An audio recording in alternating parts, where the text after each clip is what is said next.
जय हिंद। मार्केट में back to back high बनाने का ट्राई हो रहा है। एक बार कोशिश हो रही है 19,500 के ऊपर क्लोज हो जाए तो डेफिनेटली बुलिश मार्केट है और उसी बुलिश मार्केट में बैक टू बैक आईडीपीओ आते जा रहे हैं। यहां पर पहले आया साइन डीएलएम का, फिर उसके बाद आइडिया फॉर्क, फिर उसके बाद उत्कर्ष, फिर उसके बाद सेंको और अब एक और आईपीओ आ गया नेटवेब का। नेटवेब टेक्नोलॉजीज का आईपीओ आया है जिसके हम लोग आज इस वीडियो में डिटेल्ड एनालिसिस करने वाले हैं कि ये आईपीओ कैसा है, कि आईपीओ बढ़िया है, लगाना है, नहीं लगाना है, फाइनेंशियल्स क्या बोलते हैं, बिजनेस मॉडल क्या है और उससे भी मोस्ट इंपॉर्टेंट बात वैल्यूएशंस क्या है कि किस वैल्यूएशन पे कंपनी पैसा रेस करना चाह रही है आईपीओ के थ्रू, पैसा कहां जाएगा और लास्ट हर बार की तरह कि कितना ओवर सब्सक्रिप्शन हो सकता है और लिस्टिंग गेन क्या हो सकते हैं, वो भी जो मैं पूरा कैलकुलेट करके आपको बताता हूं, वो भी मैं यहां पर वर्डिक्ट दूंगा कि कितने लिस्टिंग गेन्स के आसपास या लिस्टिंग लॉस क्या वगैरह हो सकता है, रिस्की है या नहीं है। हाय एवरीवन,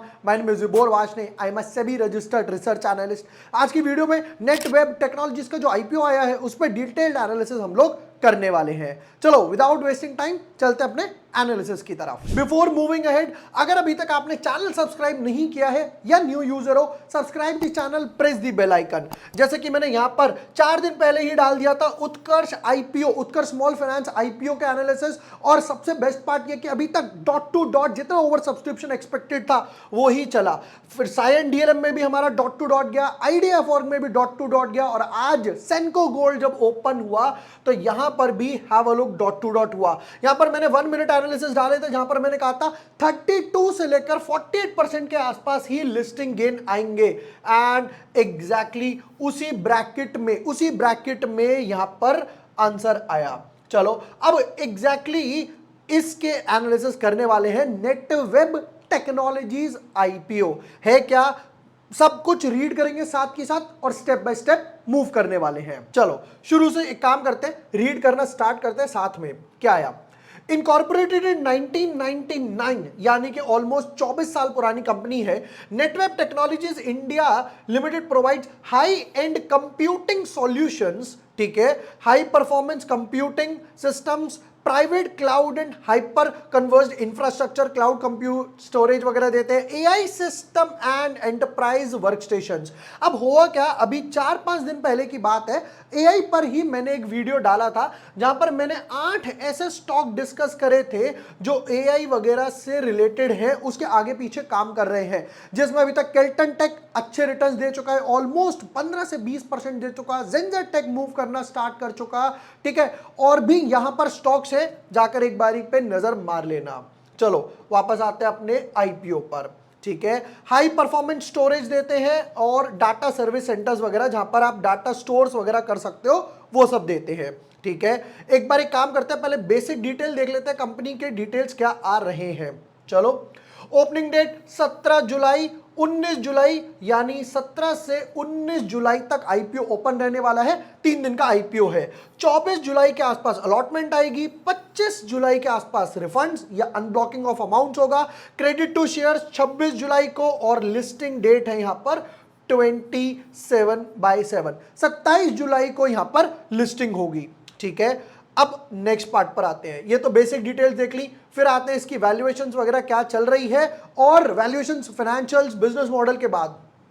चलो आईपीओ हम लोगों ने देख लिया 17 से 19 है, लिस्टिंग डेट हम लोगों ने देख ली, यहां पर लिख लेते हैं 27/7, फेस वैल्यू ₹2। अब मैं हर बार अपनी वीडियो में क्या बताता हूं कि मेरे को फेस वैल्यू क्यों खटकती है। यहां पर होता क्या है कि कई बार फेस वैल्यू क्या क्या हो सकती है, 10, 5, 2, 1, ठीक है। अब यूजुअली अगर फेस वैल्यू 10 है तो वो पार पर है, यानी कि बेस पर है, ठीक है। बट अगर जब वो 1, 2 के आसपास है तो लिक्विडिटी थोड़ी सी बढ़ गई, लिक्विडिटी बढ़ गई। पुरानी वीडियोस में भी मैंने ये एग्जांपल दिया है कि पेटीएम का अनलिस्टेड शेयर अनलिस्टेड मार्केट में, जो कि लीगल है, इलीगल नहीं है, 21,000 रुपए के आसपास ट्रेड कर रहा था, फेस वैल्यू थी 10। आईपीओ आने से पहले उन्होंने फेस वैल्यू कर दी 1 डिवाइडेड बाय 10 कर दिया। अब आपके शेयर्स 10 गुना हो गए बट फेस वैल्यू 1 हो गई, ठीक है। तो प्राइस हो जाना चाहिए 2100 के आसपास, ये लोग लिख कर रहे हैं 1800 के आसपास आईपीओ का प्राइस। अब जिस वजह से लिक्विडिटी सिस्टम में बढ़ गई। ठीक है, प्राइस बैंड की बात करी जाए तो प्राइस बैंड रखा है 475 टू 500। जो लोग नए हैं या फर्स्ट टाइम आईपीओ लगा रहे हैं, जिन्हें कंफ्यूजन होता है, कुछ नहीं करना, हमेशा अपर बैंड पे लगाना है 500 रुपए पे। अगर कम भी आता, जो कि बहुत ही रेयर केस है, बहुत ही रेयर केस है, लाइक 200-300 में से एक आईपीओ आएगा, या तो कंपनी उसको ना बाय कम ही कर देगी, मतलब आईपीओ ही हटा देगी। फॉर एग्जांपल जैसे अभी पीकेएच में हुआ, पीकेएच में भी मैंने बोला कि हम अप्लाई नहीं कर रहे, बाद में 1-2 दिन बाद न्यूज आई कि भैया उन्होंने आईपीओ ही वापस ले लिया, लाए ही इतनी हैवी वैल्यूएशंस पर थे। चलो, तो 500 शेयर्स 30 शेयर हो गए, यानी कि एक लॉट हो गया पूरा 15,000 का। सेबी का रूल है कि आप 15,000 से ऊपर मेन बोर्ड का आईपीओ एक लॉट का नहीं ला सकते, यहां पर पूरा 15,000 आ रहा है। अब बात करते हैं टोटल इशू साइज की। 1,26,00,000 शेयर उठा रहे हैं मार्केट से, इनको चाहिए भैया 631 करोड़ रुपए हमको दे दो। ठीक है, बट फ्रेश इशू में जा रहा है सिर्फ 206 करोड़, यानी कि 33% फ्रेश इशू है, बाकी 66% है ओएफएस। अब ये है क्या, वो भी समझ लेते हैं।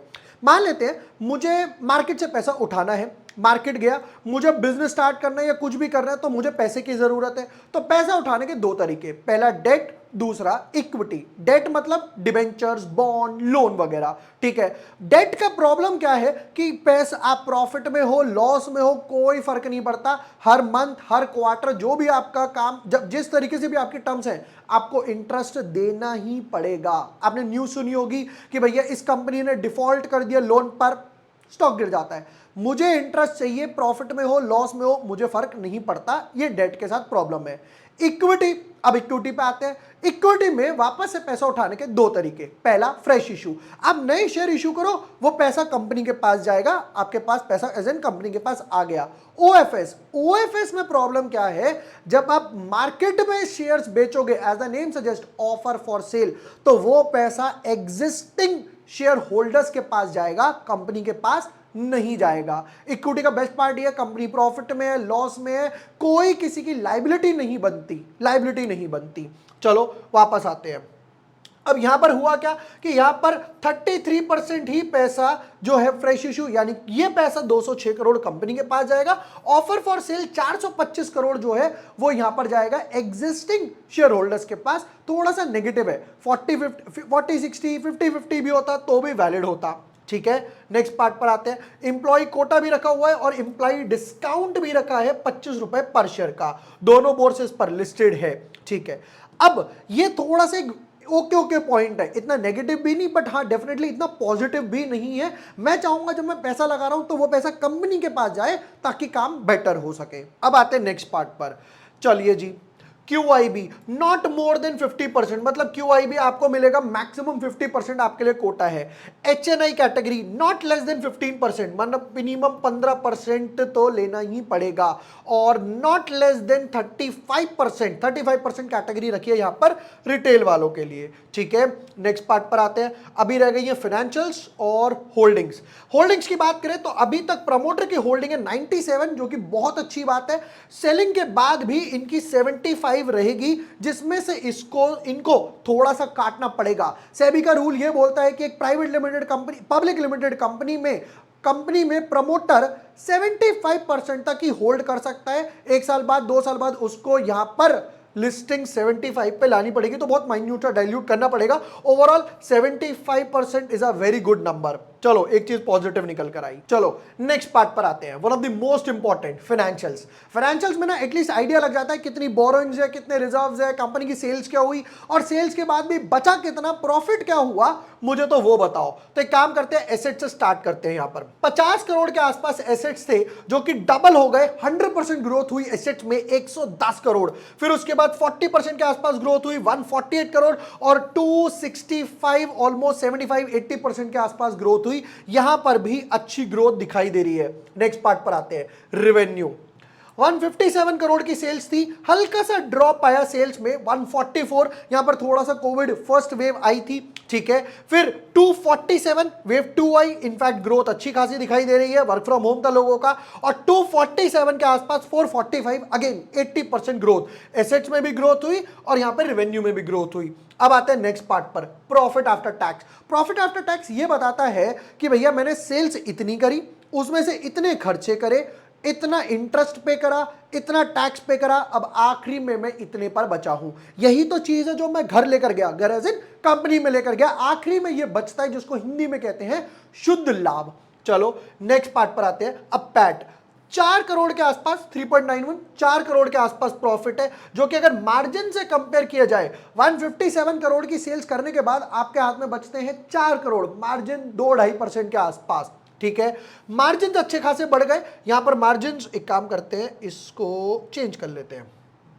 चलो मार्जिन की बात करें तो ये हो गया 8 करोड़, 144 करोड़ सेल्स में हल्का सा ड्रॉप आया, बट पैट बढ़ गया, सिंपली मार्जिन बढ़ गए। फिर मार्जिन हो गए 22 करोड़, यानी कि ऑलमोस्ट यहां पर 8-9% के आसपास। ठीक है, सेल्स बढ़ी और वापस से मार्जिन भी अच्छे खासे इंप्रूव हुए। अब की बार मार्जिन 10% से क्रॉस हो गए। सबसे मोस्ट इंपॉर्टेंट पॉइंट फाइनेंशियल्स का, बैक टू बैक 4 साल में यहां पर इनके मार्जिन बढ़े हैं। मजा आ गया देखकर। चलो नेक्स्ट पार्ट पर आते हैं, बोरोइंग्स के पार्ट पे। 15 करोड़ की बोरोइंग थी पहले, फिर वो डबल हो गई, एसेट्स भी डबल हुए तो बोरोइंग भी डबल हुई, 30 करोड़, फिर वापस 34, वापस 35। डेफिनेटली यहां पर प्रॉफिट अच्छा खासा बढ़ा, रिजर्व्स डबल से भी ज्यादा हुए, बोरोइंग्स थोड़ी सी ही है इन कंपैरिजन, आधे से कम है। थोड़ा सा प्रॉफिट और बढ़े, बोरोइंग्स को रिड्यूस कर दो, डेट फ्री कंपनी बना लो। चलो फाइनेंशियल्स की बात करें, डेफिनेटली फाइनेंशियल्स अच्छे लग रहे हैं। मैं फाइनेंशियल्स को मार्क्स दूं तो मैं फाइनेंशियल्स को 8 आउट ऑफ 10 मार्क्स दूंगा। इनिशियल ईयर्स के फाइनेंशियल्स में कटे, ठीक है, जब आपके पास प्रॉफिट है तो आप वापस से अपना ये लोन जो है क्यों बढ़ा रहे हो। चलो देखते हैं क्या ऑब्जेक्टिव है, जो पैसा लेंगे वो कहां जाने वाला है। ऑब्जेक्टिव्स पर आते हैं। फंडिंग कैपिटल एक्सपेंडिचर, केपेक्स क्या होता है वो भी समझ लेते हैं नॉलेज पर्पस से। जब मैं बोलूं कि मैं एक नया लैंड लेना चाहता हूं, प्लांट लगाना चाहता हूं, बिल्डिंग, मशीनरी, फिक्स्ड एसेट्स में लगाना चाहता हूं, और ऐसा कैपिटल एक्सपेंडिचर कि जहां पर मैं आज पैसा खर्चूंगा बट 4-5 साल बाद जाकर मुझे पैसा बनना स्टार्ट होगा। मतलब वन टाइम एक्सपेंस कर दिया, आपने घर खरीदा, वो 3-4 साल में बिल्डिंग बनेगी, प्लांट बनेगा, फिर वो पैसा देगा, वो हुआ केपेक्स। इमीडिएटली पैसा नहीं आता उससे। Funding capex requirements of civil construction of the building of the surface mount technology, interior development and purchase of equipment, machinery for the new SMT production line। एक नई लाइन खोलना चाहते हैं, उसके लिए कैपिटल एक्सपेंडिचर जो मोटा पैसा लगाया जाता है वो लगेगा। Funding of long term working capital, ये आया मोस्ट इंपॉर्टेंट, जो अभी हम फाइनेंशियल्स में डिस्कस कर ही रहे थे। रीपेमेंट और प्रीपेमेंट इन फुल और in part of certain borings, outstanding borings, जो डेट अभी हमने डिस्कस कर रहे थे, वो पार्ट वापस से यहां पर आ गया। ठीक है, समझ आता है। अब आते हैं नेक्स्ट पार्ट पर। अब ये सब हम लोगों ने देख लिया, जो कि डेफिनेटली काफी अच्छा भी लग रहा है। फाइनेंशियल्स की बात करें तो फाइनेंशियल्स अच्छे लग रहे हैं, और उससे भी मोस्ट इंपॉर्टेंट बात कि यहां पर कंपनी के मार्जिन्स भी अच्छे आ रहे हैं। अब क्वेश्चन आता है कि लिस्टिंग गेन कितना हो सकता है, ओवर सब्सक्रिप्शन कितना हो सकता है, वो भी डिस्कस कर लेते हैं। लिस्टिंग गेन और ओवर सब्सक्रिप्शन। अब ओवर सब्सक्रिप्शन में एक प्रॉब्लम है, वो प्रॉब्लम क्या है वो भी बताता हूं। देखो, उत्कर्ष स्मॉल फाइनेंस में जो पैसा अनब्लॉक हो रहा है, उत्कर्ष स्मॉल फाइनेंस में जो पैसा अनब्लॉक हो रहा है वो 20 जुलाई को अनब्लॉक हो रहा है।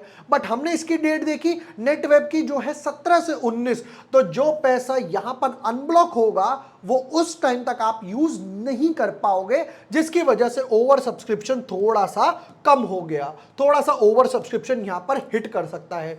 ओवर सब्सक्रिप्शन की बात करें तो मैं यहां पर, क्योंकि एआई से रिलेटेड थोड़ा बहुत है, टेक्नोलॉजी से रिलेटेड है, और उससे भी मोस्ट इंपॉर्टेंट बात, प्रमोटर होल्डिंग्स अच्छी हैं, मार्जिन्स इंप्रूव हो रहे हैं और केपेक्स के लिए पैसा ले रहे हैं, तो 40 टाइम्स प्लस ओवर सब्सक्रिप्शन में यहां पर एक्सपेक्ट करूंगा। लिस्टिंग गेन की बात करें तो डेफिनेटली लिस्टिंग गेन थोड़ा सा कम होगा। क्योंकि पैसा वहां से निकलता है तो ओवर सब्सक्रिप्शन और होता, डिमांड और होती तो डेफिनेटली यहां पर लिस्टिंग गेन और इंप्रूव हो सकते थे। फिर भी 36 से लेकर 56% के आसपास लिस्टिंग गेन मैं एक्सपेक्ट कर रहा हूं। लिस्टिंग गेन कितना, 36 से लेकर 56% के आसपास लिस्टिंग गेन एक्सपेक्ट कर रहा हूं।